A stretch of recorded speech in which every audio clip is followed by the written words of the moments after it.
14 programmi li abbiamo visti, coinvolgono una ottantina di gare, ma soprattutto c'è questa chicca del primo campionato europeo Steyr al femminile.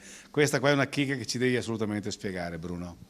Ma è un'idea che ci ha così proposto la WEC e sulla quale poi anche l'UCI ha messo la sua testimonianza favorevole. È una scommessa, come lo era nel 2019 la prima edizione dell'Europeo Derni femminile, che quest'anno vedrà l'8ª o la 9ª edizione. Per cui noi siamo pronti, abbiamo già preparato il programma, lo spazio anche per lo Steyr e sicuramente credo che se si sono impegnati questi due organismi a livello internazionale riusciremo a mettere in cantiere anche questa prima edizione, che poi le prime edizioni passano alla storia. Per quanto riguarda gli iscritti abbiamo già nazioni da tutto il mondo, perché Stati Uniti, Canada, Giappone, naturalmente tutti i nostri vicini di confine.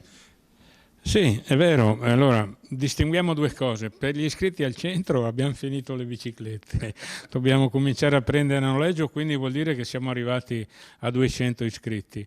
Per quel che riguarda la 6 giorni, sì, mi dispiace che questa sera mancava il responsabile tecnico perché domani si corre a Mercatale ed è impegnato. Comunque la segretaria che segue appunto i rapporti con l'estero mi ha confermato che sono più di 10 i paesi che al momento hanno chiesto il bollettino di ingaggio per potersi iscrivere, quindi dal Canada agli Stati Uniti, l'Inghilterra, la Francia, tutti gli europei e molti paesi dell'est, e mi pare ci siano anche 2 paesi del Sudafrica, per cui siamo a 3 mesi dalla manifestazione, il programma è già pubblicato a livello mondiale, ce l'hanno e credo che aver incrementato le gare UCI sia per l'Open maschile che per l'elite femminile abbia favorito la partecipazione delle nazionali straniere, in quanto il bottino in palio è molto elevato.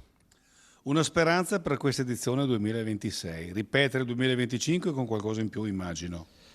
Ripetere il 2025 sapendo che il 2026 sarà più impegnativo, perché lo abbiamo visto questa sera, ci sono 2 giornate di gara in più, c'è una giornata di campionato europeo con 4 titoli.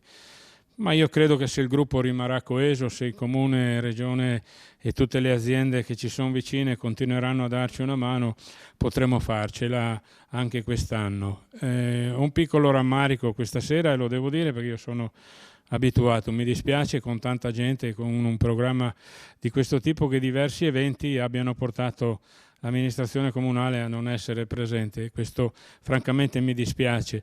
Però guardiamo avanti, sappiamo che ci sono sempre stati vicini, abbiamo già creato le sinergie sia per la 6 giorni che per l'Europeo e comunque guardiamo con fiducia. Il gruppo di lavoro è straordinario, lo devo ringraziare tutto e devo ringraziare tutte quelle associazioni che abbiamo nominato questa sera, che sono tante, che ogni giorno della 6 giorni, ma anche nelle gare del Master, verranno a fare della cornice al Bottecchia con tante iniziative dedicate ai giovani che scopriremo poi di volta in volta.